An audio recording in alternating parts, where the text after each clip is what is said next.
এই মুহূৰ্তত ডাঙৰ খবৰ জনাইছো ভাৰ্চুৱেলি হ'ব জুবিন হত্যাৰ প্ৰথমটো শুনানি কাইলৈ জুবিন হত্যাৰ প্ৰথমটো শুনানি আৰু ভাৰ্চুৱেলি এই শুনানি গ্ৰহণ কৰা হ'ব আদালতে সৰকাৰি পক্ষক আৰু আৰক্ষীক নিৰ্দেশ দিছিল যে বাক্সাৰ নিকাসী কাৰাগাৰত থকা পাঁচটা অভিযুক্ত শ্যামকানু মহন্ত সিদ্ধাৰ্থ শৰ্মা সন্দীপন গাৰ্গ নন্দেশ্বৰ বৰা আৰু পৰেশ বৈশ্য ইফালে হাফলং উপকাৰাগাৰত থকা অমৃতপ্ৰভা মহন্ত আৰু শেখৰজ্যোতি গোস্বামীক হুখৈৰে প্ৰথমটো শুনানি অৰ্থাৎ মঙ্গলবাৰে কামৰূপ মুখ্য ন্যায়াধীশৰ কাৰ্যালয়ত তেওঁলোকক আদালতত হাজিৰ কৰাব লাগে বুলি তেওঁলোকে নিৰ্দেশ প্ৰদান কৰিছিল আৰু তাৰ কাৰণে আৰক্ষীয়ে ব্যৱস্থাও গ্ৰহণ কৰিছিল কিন্তু তাৰ মাজতেই বাক্সা কাৰাগাৰলৈ যোৱাৰ সময়ত যিটো পৰিস্থিতিৰ উদ্ভৱ হৈছিল যি উত্তপ্ত পৰিস্থিতিৰ সৃষ্টি হৈছিল সেই কাৰণে সৰকাৰি পক্ষৰ ফালৰ পৰা আৰক্ষীৰ ফালৰ পৰা এছআইটিৰ ফালৰ পৰা আদালতৰ ওচৰত এখন দৰখাস্ত দিয়া হৈছিল আবেদন দিয়া হৈছিল যাতে ভাৰ্চুৱেলি তেওঁলোকক কৰিব পাৰে নেকি কাৰণ ইয়াৰ আগতেও 4 বাৰ সিজেম আদালতৰ সন্মুখত তেওঁলোকক হাজিৰ কৰা হৈছিল তেতিয়া ভাৰ্চুৱেলি হাজিৰ কৰা হৈছিল ভিডিঅ' কনফাৰেন্সিঙৰ জৰিয়তে জেলৰ পৰাই তেওঁলোকক সিজেমৰ সন্মুখত হাজিৰ কৰা হৈছিল আৰু এইবাৰো অনুৰূপ ব্যৱস্থাই গ্ৰহণ কৰিব বুলি কৈছে আৰু লগতে এটা কথা কোৱা হৈছে যে তেওঁলোকক অনা নহয় কাৰণ কাইলৰ দিনটোত কোৱা হৈছিল যে তেওঁলোকক আনিব লাগিব আৰু বিশেষ বাহনৰ ব্যৱস্থা কৰিছিল বিশেষ বাহনেৰে তেওঁলোকক লৈ অনাৰ কথাও কোৱা হৈছিল কিন্তু অৱশেষত আজি কিছু সময় পূৰ্বে আদালতৰ ফালৰ পৰা জনোৱা হয় যে তেওঁলোকক আনিব নানিলেও হ'ব কাৰণ প্ৰথমটো শুনানি ভাৰ্চুৱেলি গ্ৰহণ কৰা হ'ব আৰু এই ব্যৱস্থা গ্ৰহণ কৰাৰ মূলতই হৈছে যে নিৰাপত্তাজনিত কাৰণ বাক্সালৈ নিয়াৰ সময়ত বাক্সাৰ নিকাসী কাৰাগাৰলৈ যেতিয়া প্ৰথমবাৰ শ্যামকানু মহন্ত সিদ্ধাৰ্থ শৰ্মা সন্দীপন গাৰ্গ আৰু জুবিন গাৰ্গৰ দুজন দেহৰক্ষীক লৈ গৈছিল সেই সময়ছোৱাটো কিন্তু এক ভয়ংকৰ পৰিস্থিতিৰ সৃষ্টি হৈছিল এক উত্তপ্ত পৰিস্থিতিৰ সৃষ্টি হৈছিল আৰক্ষী বাহনত অগ্নিসংযোগ কৰা হৈছিল শিলাবৰ্ষণ কৰা হৈছিল সাংবাদিক আহত হৈছিল আৰক্ষী মূৰত শিল পৰিছিল সাধাৰণ ৰাইজৰ ওপৰত আৰক্ষীয়ে লাঠিচাৰ্জ কৰিবলৈ বাধ্য হৈছিল মানে আৰু লগতে বাক্সাৰ যিখন অঞ্চলটো আছে সেই অঞ্চলসমূহত ইন্টাৰনেট কৰ্তন কৰিব লগা এক পৰিস্থিতিৰ সৃষ্টি হৈছিল আৰু সেই পৰিস্থিতিৰ যাতে পুনৰ উদ্ভৱ নহয় সেই কাৰণেই আৰক্ষীয়ে খা কৰা নাছিল যে এই 7 অভিযুক্তক ৰাইজৰ যেহেতু খং উঠি আছে কাৰণ এতিয়াও জুবিন গাৰ্গৰ এই ৰহস্যজনক মৃত্যুৰ সমগ্ৰ ৰহস্য এতিয়ালৈকে উদ্ঘাটন হোৱা নাই এছআইটিয়ে যি চাৰ্জশ্বিট দাখিল কৰিলে সেই চাৰ্জশ্বিটত এটা কথা স্পষ্ট হৈছে মুখ্যমন্ত্ৰী ডক্টৰ হিমন্ত বিশ্ব শৰ্মাই যিটো কথা কৈছিল যে জুবিন গাৰ্গক পৰিকল্পিতভাৱে হত্যা কৰা হ'ল আৰু এই হত্যাৰ ষড়যন্ত্ৰ 2 বছৰ 3 বছৰমান আগৰ পৰাই চলি আছিল কোভিডৰ সময়ৰ পৰাই চলি আছিল আৰু সেই সময়ৰ পৰা চলি থকাৰ পাছতেই তেখেতক ছিংগাপুৰলৈ লৈ যোৱা হৈছিল ছিংগাপুৰত তেখেতক পৰিকল্পিতভাৱে লৈ যোৱা হ'ল আৰু ইয়াত অতি ৰহস্যজনকভাৱে 103 যি ধাৰা লাগিছে সেই ধাৰাৰ সময়ত ধাৰাত এটা কথা স্পষ্ট হৈছে যে শ্যামকানু মহন্ত লগতে সিদ্ধাৰ্থ শৰ্মা তেওঁলোকৰ সৈতে জুবিন গাৰ্গৰ প্ৰত্যক্ষ সংঘাত আহি পৰিছিল কাৰণ শ্যামকানু মহন্তই জুবিন গাৰ্গৰ কিছুমান ধেমালিক ভাল পোৱা নাছিল আৰু তাৰে প্ৰতিশোধ ল'বলৈ চেষ্টা কৰা হৈছিল বুলি সেই চাৰ্জশ্বিটখনত উল্লেখ কৰা হৈছে আৰু ইফালে সিদ্ধাৰ্থ শৰ্মা জুবিন গাৰ্গৰ যিজন মেনেজাৰ তেওঁ জুবিন গাৰ্গে তেওঁৰ পৰা বিভিন্ন ধৰণৰ হিচাপ নথিপত্ৰ বিচাৰিছিল কাৰণ বিগত সময়ছোৱাত বিভিন্ন ধৰণৰ টকা পইচাৰ লেনদেন হৈছিল আৰু এছআইটিয়ে যেটা তদন্ত কৰিলে তদন্তটো এটা কথা স্পষ্ট হৈ পৰিছে যত 7 লাখ টকাৰ প্ৰগ্ৰাম আছিল তাত 12,50,000 টকা 13 লাখ টকালৈকে চুক্তিবদ্ধ হৈছে জুবিন গাৰ্গৰ সংগীতানুষ্ঠানৰ কাৰণে কিন্তু জুবিন গাৰ্গক দিয়া হৈছিল 7 লাখ টকা আৰু তাৰ পৰাও মূল এই 7 লাখ টকাৰ পৰাও কিন্তু 15% কমিশন সিদ্ধাৰ্থ শৰ্মাই লৈছিল আৰু জুবিন গাৰ্গক লুটিপুটি খাইছিল সেই কথা কৰবাত নহয় কৰবাত জুবিন গাৰ্গে গম পাইছিল জুবিন গাৰ্গে হিচাপ বিচাৰিছিল সেই কথাতেই সংঘাত হৈছিল আৰু তেতিয়াই শ্যামকানু সিদ্ধাৰ্থ ওচৰ চাপিছিল আৰু শ্যামকানু সিদ্ধাৰ্থই ব্যৱহাৰ কৰিছিল জুবিন গাৰ্গৰ লগত সংগীতানুষ্ঠানত বাদ্য সংগত কৰা শেখৰজ্যোতি গোস্বামী আৰু লগতে অমৃতপ্ৰভা মহন্ত যিগৰাকীক আজি বহু লোকে আজি দেখিছো একাংশ শিল্পী সমাজৰ কিছু লোকে তেখেতক ধোৱা তুলসী পাত সজাবলৈ চেষ্টা কৰিছে কিন্তু চাৰ্জশ্বিটত লিখা আছে যে অমৃতপ্ৰভা মহন্তৰকে দায়িত্ব দিয়া হৈছিল যে জুবিন গাৰ্গক খুৰাপান কৰিবলৈ আৰু যিটো খুৰা জুবিন গাৰ্গক খুৱা হৈছিল সেই খুৰা ছিংগাপুৰত উপলব্ধ খুৰা নহয় সেইটো বিদেশৰ খুৰা বিদেশী বেণ্ডৰ খুৰা আছিল আৰু সেই খুৰা খুৱাৰ দায়িত্ব দিয়া হৈছিল অমৃতপ্ৰভা মহন্তক জুবিন গাৰ্গক খুৰাপান কৰোৱা হৈছিল আৰু জুবিন গাৰ্গৰ মৰণোত্তৰ পৰীক্ষাৰ প্ৰতিবেদনটো 361 তেখেতৰ দেহত এলকহলৰ উপস্থিতি পোৱা গৈছে যেটো বহুত বেছি উপস্থিতি বুলি ক'ব লাগিব আৰু সেই কাৰণে SITয়ে ইতিমধ্যে উকিলৰ ফালৰ পৰা মন্তব্য আহিছে চৰকাৰী উকিলৰ ফালৰ পৰা যে যিখন প্ৰতিবেদন দাখিল কৰিছে সেই প্ৰতিবেদনখনত যদি তথ্যসমূহ শক্তিশালী হয় আজি যি মন্তব্য কৰিছে উকিল সংস্থাৰ সাধাৰণ সম্পাদক অপূৰ্ব কুমাৰ শৰ্মা তেওঁ এইটো কথা কৈছে যে এইটো কোনো সাধাৰণ গোচৰ নহয়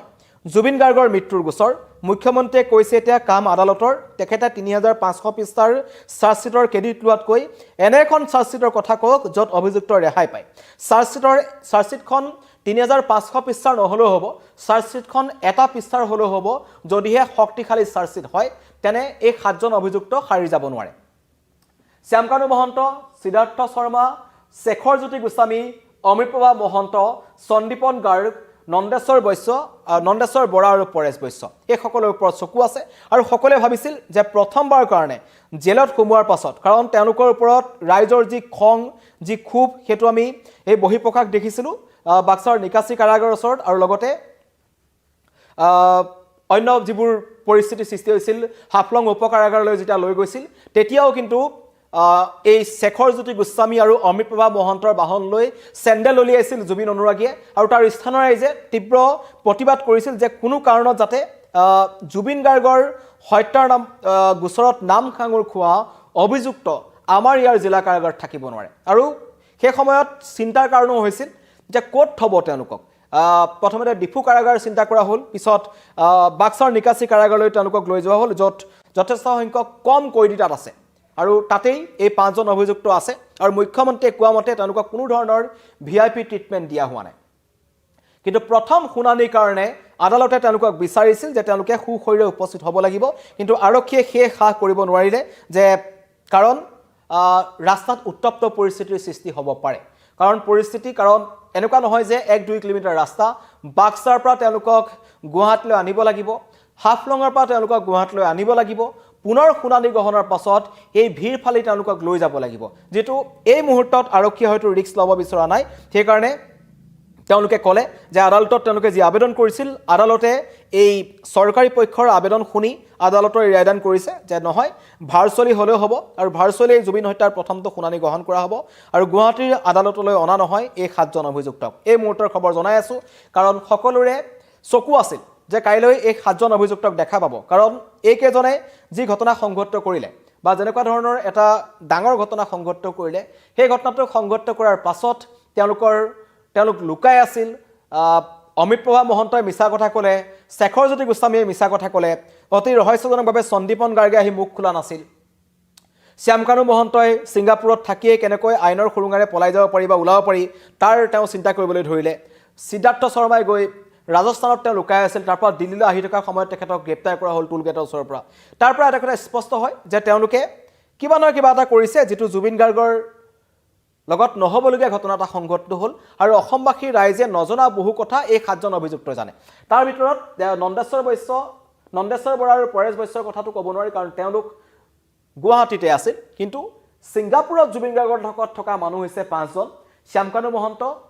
সিদ্ধাৰ্থ শৰ্মা শেখৰজ্যোতি গোস্বামী সন্দীপন গাৰ্গ আৰু অমৃতপ্ৰভা মহন্ত আৰু জুবিন গাৰ্গ এই সাঁতুৰি থকা ভিডিঅ'টোত আমি দেখি আছো য'ত এই আটাইকেইজন শ্যামকানু মহন্তৰ বাহিৰে বাকি আটাইকেইজন কিন্তু তাত ওলাইছে লগতে ছিংগাপুৰ অসম এছ'চিয়েশ্যনৰ এই 12জন সদস্য যিকেইজন অতি ৰহস্যজনক তেওঁলোকক কি কাৰণত চাৰ্জশ্বিটত নাম ৰখা নহ'ল তাক লৈও বহুতে প্ৰশ্ন উত্থাপন কৰিছে কিন্তু চাৰ্জশ্বিট যেহেতু দাখিল হৈ গ'ল আৰু চৰকাৰী অধিবক্তা তেওঁ এটা মন্তব্য কৰিছে যেটো মন্তব্য অত্যন্ত গুৰুত্বপূৰ্ণ তেওঁ নাম হৈছে গুৱাহাটী উকিল সন্থাৰ সাধাৰণ সম্পাদক তেওঁৰ নাম হৈছে অপূৰ্ব কুমাৰ শৰ্মাই এটা কথা কৈছে যে কৈ থকা হৈছে বাৰে বাৰে 300-500 পৃষ্ঠাৰ চাৰ্জশ্বিট দাখিল কৰা হ'ল 300-500 পৃষ্ঠাৰ চাৰ্জশ্বিট দাখিল কৰি কোনো লাভ নহ'ব যদিহে তাত উপযুক্ত তথ্য প্ৰমাণ নাথাকে এখন পৃষ্ঠাৰ চাৰ্জশ্বিটে যথেষ্ট যদিহে তথ্য প্ৰমাণ থাকে এই কথা এটা অত্যন্ত গুৰুত্বপূৰ্ণ কথা কৈছে যেটো আদালতৰ প্ৰক্ৰিয়া সোমাব আইনী প্ৰক্ৰিয়াৰ মাজেৰে যাব আমাৰ সাধাৰণ ৰাইজৰ কাৰণে এইবোৰ কথা খুব সাধাৰণ নিচিনা হ'ব কিন্তু যেসকল বিশেষজ্ঞ বা যেসকল দীৰ্ঘদিনীয়া জ্যেষ্ঠ অধিবক্তা আছে তেওঁলোকে জানিব আইনী প্ৰক্ৰিয়াৰ লগত তেওঁলোক জড়িত তেওঁলোকে কৈছে যে চাৰ্জশ্বিটত থকা তথ্য প্ৰমাণৰ জৰিয়তেই এওঁলোকৰ ওপৰত কি শাস্তি হ'ব সেই কথা নিৰ্ভৰ কৰিব পাৰি বা সেই কথা জানিব পাৰি কিন্তু যদিহে চাৰ্জশ্বিট শক্তিশালী নহয় তেন্তে কিন্তু অপৰাধীক হাৰি যোৱাৰ পথ আছে অপৰাধীক বাছি যাব পাৰে এই আশংকা কৰা হৈছে আৰু তাৰ মাজতেই এওঁলোকক কেনেকৈ অনা হ'ব কাৰণ বিশেষ দুখন বাহনৰ ব্যৱস্থা কৰা হৈছিল কটকটীয়া নিৰাপত্তাৰ ব্যৱস্থা কৰা হৈছিল যেহেতু আদালতৰ ফালৰ পৰা কোৱা হৈছিল যে সন্ধিয়াৰ সময়ত জনাব যদিহে সন্ধিয়াৰ সময়ত এই কথাটো স্পষ্ট নহ'লহেঁতেন কাইলৈ পুৱাৰ ভাগতেই এই 7জন অভিযুক্তক পৃথকে লৈ কাৰণ হাফলঙৰ উপকাৰাগাৰৰ পৰা এখন বাহন আহিলেহেঁতেন অতি কটকটীয়া নিৰাপত্তাৰ মাজত আনখন আহিলেহেঁতেন বাক্সাৰ নিকাচি কাৰাগাৰৰ পৰা দুখন বিশেষ বাহনৰ ব্যৱস্থা কৰা হৈছিল কিন্তু এতিয়া আদালতে তেওঁলোকৰ কথা শুনিলে যে তেওঁলোকক আনিব নালাগে কাইলৈও তেওঁলোকৰ মুখ দেখা নেপাব অসমবাসী ৰাইজে সকলোৱে বিচাৰি আছিল যিদৰে প্ৰথম দিনাখন CID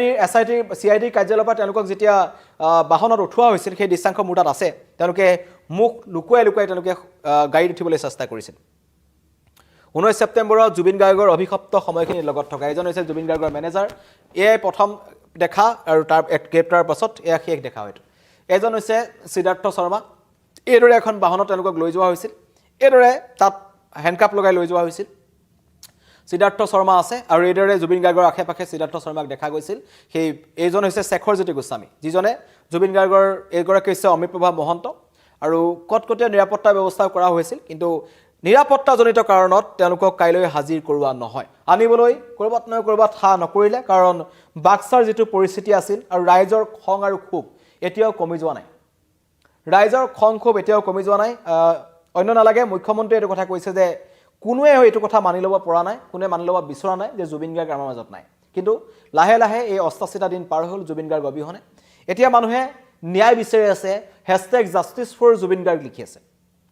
মুখ্যমন্ত্ৰীয়ে ক'লে যে SITৰ কাম শেষ ন্যায়ালয়ৰ ওপৰত আস্থা ৰাখক প্ৰথমতে কৈছিল যে আমাৰ ওপৰত আস্থা ৰাখক সকলোৱে আস্থা ৰাখিলে আস্থা ৰখাৰ পাছত এতিয়া কৈছে যে নহয় এতিয়া ন্যায়ালয়ৰ ওপৰত আস্থা ৰাখক ন্যায়ালয়ৰ ওপৰত আস্থা ৰাখিলে আদালতে ন্যায় দিব আৰু ইতিমধ্যে জুবিন গাৰ্গৰ পৰিয়ালৰ ফালৰ পৰা এইটো কথাই কোৱা হৈছে যে ন্যায়ালয়ৰ ওপৰত আমাৰ আস্থা আছে আৰু যিখন প্ৰতিবেদন দাখিল কৰা হৈছে যিসকলৰ নাম তাত সন্নিৱিষ্ট কৰা হৈছে তেওঁলোকৰ বিৰুদ্ধে কঠোৰৰ পৰা কঠোৰ ব্যৱস্থা গ্ৰহণ কৰিব লাগে এই কথা কোৱা হৈছে আৰু ভয়ংকৰ কিছুমান তথ্য পোৱা গৈছে চাৰ্জশ্বিটৰ পাতে যে জুবিন গাৰ্গৰ দৰে এজন মানুহক হত্যা কৰিবৰ কাৰণে তেওঁলোকে এটা পৰিকল্পনা কৰিলে আৰু পৰিকল্পনা অনুসৰি তেখেতক ছিংগাপুৰলৈ লৈ যোৱা হ'ল অতিৰিক্ত সুৰাপান কৰোৱা হৈছে 18 ছেপ্টেম্বৰ নিশাটো আচলতে কি হৈছিল সেয়া এতিয়া ৰহস্যৰ আৱৰ্তত হয়তো আদালতে কথাখিনি শুনি এটা উচিত ৰায়দান কৰিব আৰু তেতিয়া পৰৱৰ্তী সময়ত সকলো কথা স্পষ্ট হ'ব বুলি সকলোৱে আশা কৰিছে কিন্তু কাইলৈ এই 7টা অভিযুক্তক গুৱাহাটীলৈ অনা নহয় শ্যামকানু মহন্ত সিদ্ধাৰ্থ শৰ্মা সন্দীপন গাৰ্গ শেখৰজ্যোতি গোস্বামী অমৃতপ্ৰভা মহন্ত নন্দেশ্বৰ বৰা আৰু পৰেশ বৈশ্য তেওঁলোকক অনা নহয় ভাৰ্চুৱেলি আগতে 4বাৰ যেনেকৈ তেওঁলোকক আদালতত হাজিৰ কৰা হৈছিল তেনেকৈয়ে তেওঁলোকক আদালতত হাজিৰ কৰোৱা হ'ব আৰু জুবিন গাৰ্গৰ হত্যাৰ প্ৰথমটো শুনানি ভাৰ্চুৱেলি হ'ব এই কথা ইতিমধ্যে জনাইছে আৰু আদালতে এই ৰায়দান দিছে